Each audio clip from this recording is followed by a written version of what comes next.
Just a quick note before we get started. There is one swear word in this episode. It comes right after we introduce Tony Visconti, so if you have kids around, make sure you cover their ears when Visconti starts talking. Stories from the East and West.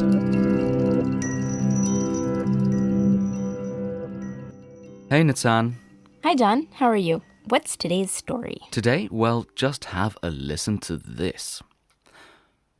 Sulla vie di leho, solo vie mi leho, celi venco deho, malio. John, are you okay? What was that, Latin? Not quite. It wasn't Spanish or Italian either. Have another try. Helibo seyoman, celi venco rero, malio, malio. Okay, wow. I have no idea what you just said, but I have a feeling I've heard it somewhere before, but I have absolutely no clue where. Can you just tell me? Okay. They're actually lyrics from an iconic song by David Bowie. Oh, Warszawa, from the album Low. I thought it sounded familiar. So, are you going to try to translate all that now? Well, a word-for-word translation isn't really possible, but I can tell you what the meaning of those mysterious lines is, and believe me, they convey a lot of emotion.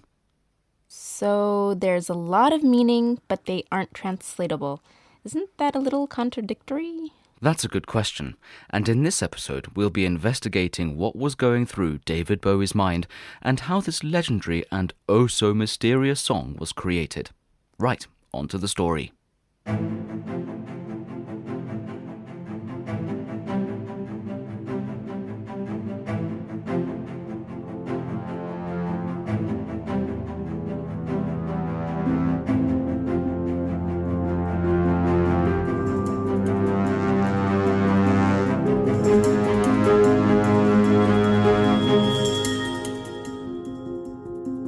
Hello, my name's John. And I'm Nitzan. And welcome to Stories from the East and West. Today we're going to tell you the amazing story of Warszawa. This iconic David Bowie song is an indisputable highlight from his pivotal and widely acclaimed album Low, the first of the legendary so-called Berlin trilogy. Gotta love Bowie. But wait, why would David Bowie write a song called Warszawa if he never lived in Warsaw, never played a show in Warsaw, and never even visited Warsaw? And you got the last part wrong, but hold on, first things first. For today's episode, we'll be helped by Agata Pizik, a respected journalist, cultural critic and author. Later in the episode, we'll hear from the other side of the ocean, from Chris O'Leary, who runs Bowie Songs, an excellent website dedicated exclusively to the Thin White Duke. Okay, so let's set the scene. Would you please read this excerpt from The Guardian that I've marked in red, please? Sure. In the spring of 1976, David Bowie was dangerously close to burnout from fame and drugs. He had just released his 10th studio album, Station to Station, and with Iggy Pop in tow, was traveling through a Europe that he interpreted through his ambiguous obsessions with Cold War politics and the Second World War. In late summer 1976, Bowie resettled in West Berlin and began a series of recordings that would reassert his position as a cultural leader. The series of recordings this author is referring to is, of course, Bowie's Berlin trilogy, which started with the album Low. Here's Agata Pizik. Album Low has been a huge break in Bowie's career in many respects. Bowie was after a nervous breakdown in the mid-70s when he was living in LA, pursuing a film career and doing a lot of coke. He had a huge cocaine habit. And by all accounts, as evidence in films like The Cracked Actor, he had huge personality problem at the time. And he decided to retire to Europe. Europe, which for Bowie, an Englishman, it wasn't really so obvious. For a Briton, has been at the same time an immersion in the Cold War. And he, not by accident, chosen to reside in the city of Berlin. Back then, a divided city between the East and West, divided by the Iron Curtain. Bowie was at a real turning point. Referring to Los Angeles as the cocaine center of the world, he knew he had to get out of there to get his head straight. With his mind full of gruesome thoughts, Dwelling on matters such as totalitarian regimes, the Cold War, and even black magic and occultism, he started work on a new album. He was working then with Brian Eno, his producer and collaborator, in a studio called Hansa, which was just by the Berlin Wall. A legendary producer in a legendary studio. It wasn't the only one they worked in either. Part of the recordings were made in an even more peculiar studio, a beautiful castle near Paris called Château d'Hérouville. Also, it's important to remember that even though they were already stars, Bowie and Eno's reputations as legends were still in the making. Bowie became interested in working with Eno during his recovery from drug addiction. He would often relax himself by listening to Eno's minimalist album, Discreet Music.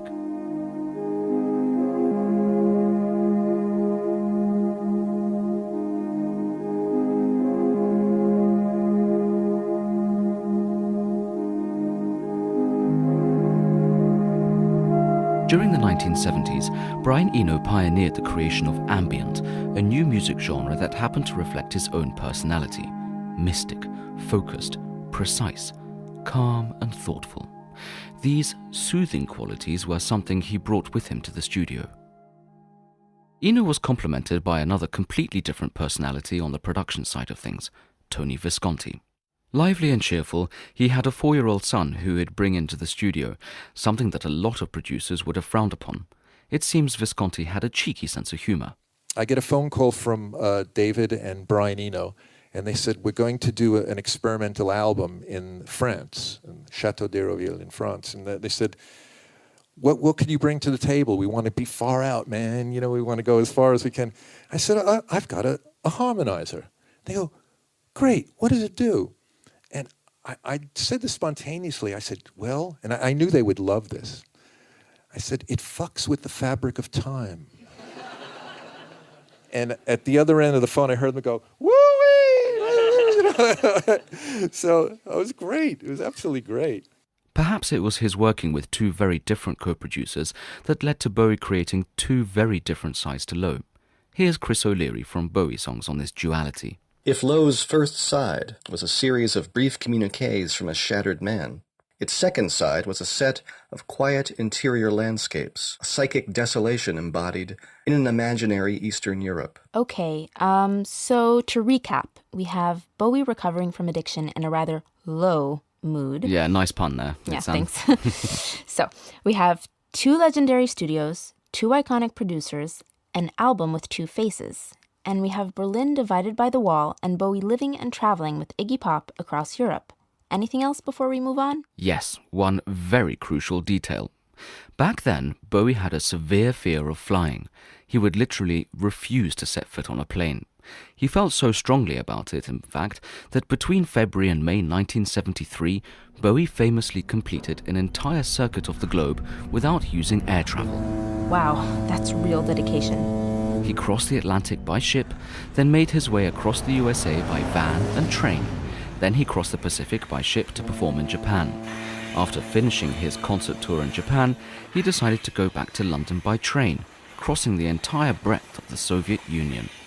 After around 10,000 kilometers on the Trans-Siberian Railway, he changed in Moscow for the legendary Ost-West Express, which links Moscow with Paris. And there is a huge photographical record of that trip, how very flamboyantly, beautifully dressed Bowie was walking through the Red Square in Moscow.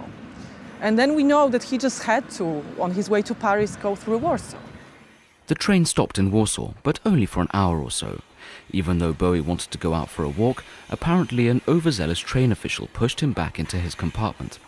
But the second time Bowie passed through Warsaw on the Ost-West train, it was together with Iggy Pop. And some personal friends did too, especially David Bowie. And, they were going the other way back to Moscow, and this time, with a longer 2-hour stopover, Bowie was determined to leave the train. We are standing in front of Warszawa-Gdańska railway station in the Warsaw district of Żoliborz. Apparently twice going through Europe on a train, Mr. David Bowie went through that station. And there is a really nice quotation actually in Paul Trinka's biography of Iggy Pop. They saw a town still pockmarked with bullet holes and the landscape scarred with unrepaired bomb craters. Drawing alongside a goods train in Warsaw, they witnessed a worker unloading coal piece by piece in the grey, freezing sleet. And the reason they actually could see a worker unloading coal from a train is because they were taking a Soviet train to Moscow. At that time, Warsaw newly built central station has been already finished, but actually trains towards Russia has been going via here, Warszawa Gdańska, because they were kind of old type trains still powered by coal. Warszawa Gdańska station, a great piece of modernist architecture.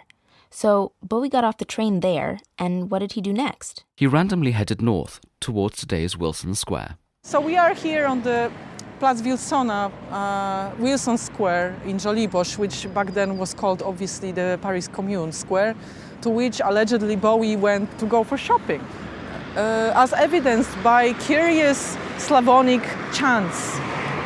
He's singing on Warszawa, the song. And there has been discovered an uncanny similarity between that song and the melodic line and a specific folk song, or rather the adaptation thereof, by communist-era band called Śląsk, Silesia. So Bowie's song sounds like something from Silesia in southwestern Poland? And the song is called Kelokanie, and it's a chant sung in the morning calling for work.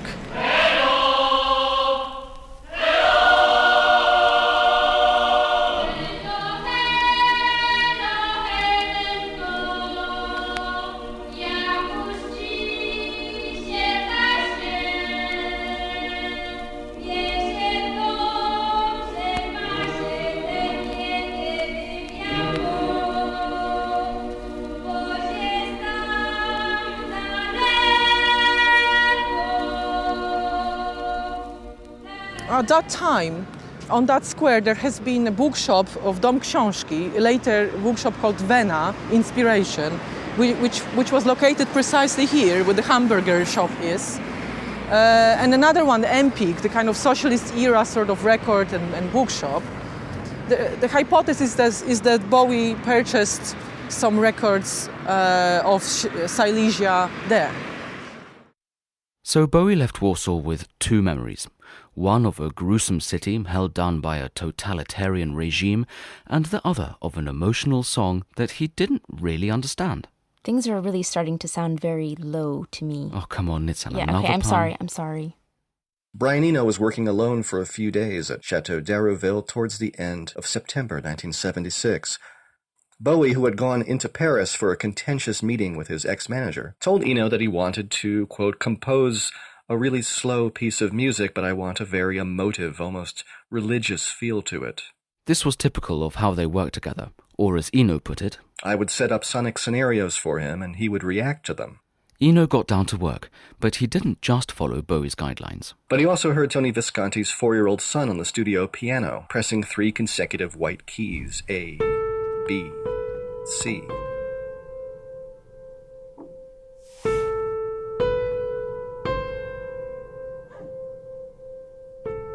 He sat down next to the boy and played along, finishing the melody. This would become the main Warszawa theme, Eno entwining it into a larger structure.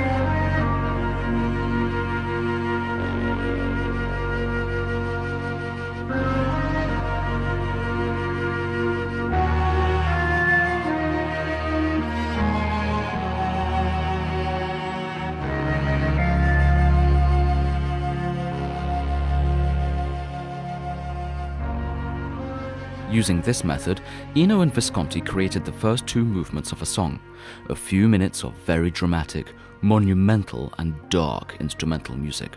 They presented it to Bowie immediately upon his return. According to Visconti, Bowie was impressed with the mood and sound texture of the piece. Looking for inspiration for the vocals, he turned to his memories of a journey across the communist side of the Iron Curtain. In an interview with Polish magazine Tylko Rock, Just rock? yes, in Just Rock magazine, Bowie said, In that tune, Warszawa, I wanted to express the feelings of people who yearn to be free. They can smell the scent of freedom, but they can't reach it. When he heard Eno's music, Bowie came up with a lyric in, according to legend, about 10 minutes, and recorded it just as quickly. He played for Visconti what the latter recalled as a Balkan boys' choir record, very likely the Slask records that Bowie had picked up in Warsaw. Bowie said he wanted to achieve a similar sound for his vocals, some of which do echo the "Hello, Hello" chorus of Hello, Connie.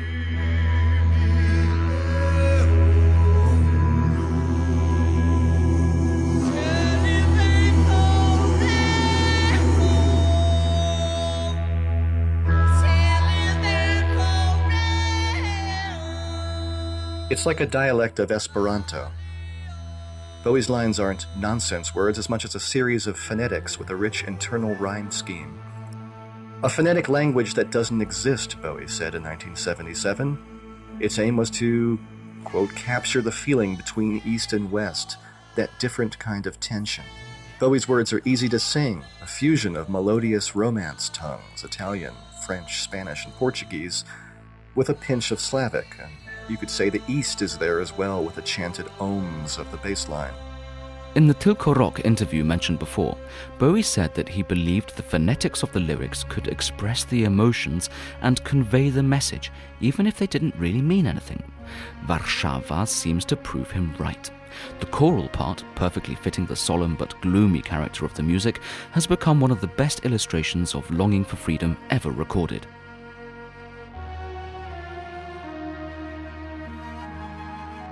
And this is how Warszawa, one of the most iconic songs in the history of popular music, was created. It took pride of place as the opener to the B-side of the album Low. John, I'm not sure people actually still know what the B-side means anymore. Don't be silly, vinyl will never die.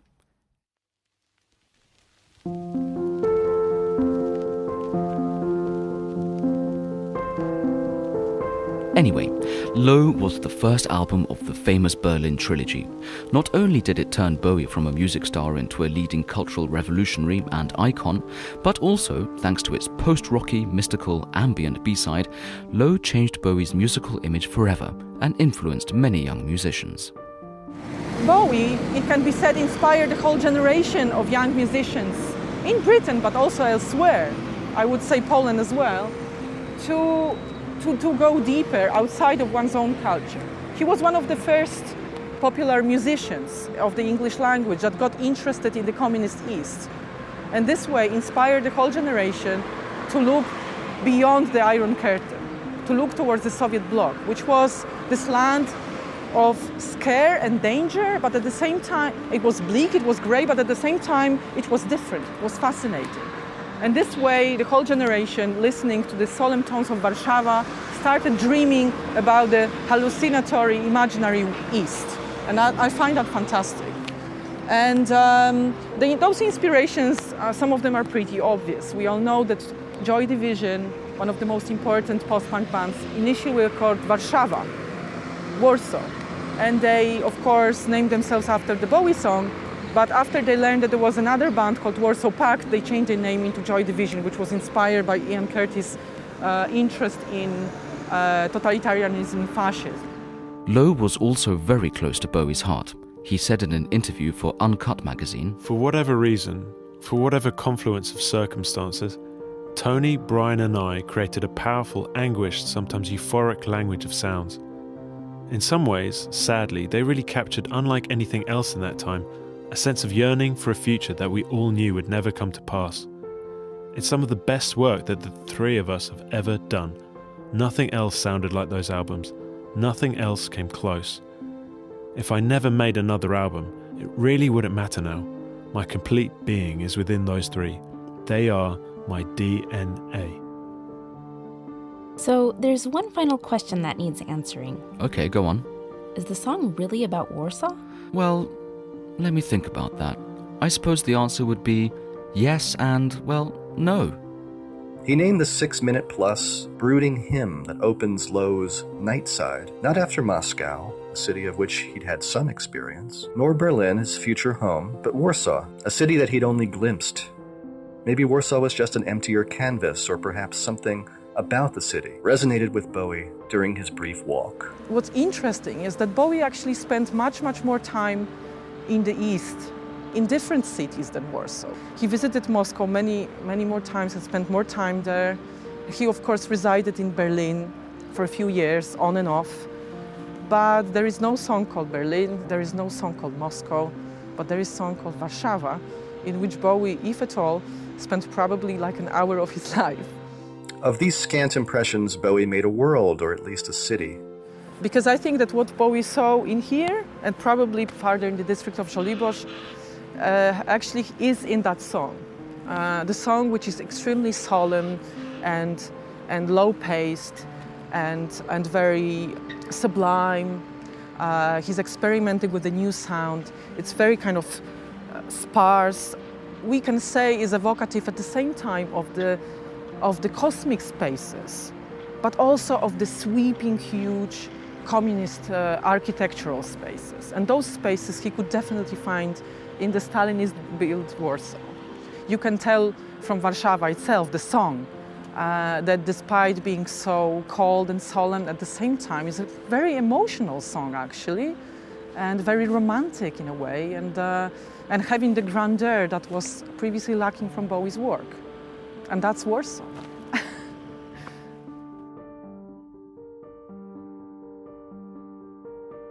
This episode of Stories from the East and West was a Wirewalker studio production for Culture.pl. Our team included Wojciech Oleksiak, Adam Żuławski, John Beecham, Nitzan Reisner, and our intern Veronica Fay. A big thanks to Agata Pizik and Chris O'Leary for joining us in this episode. Make sure to follow both of them on their Twitter, @Agata Pizik and @BowieSongs. The links to their pages can also be found in the show notes. We would also like to thank the Culture.pl video team for all their help with recording the interview with Agata.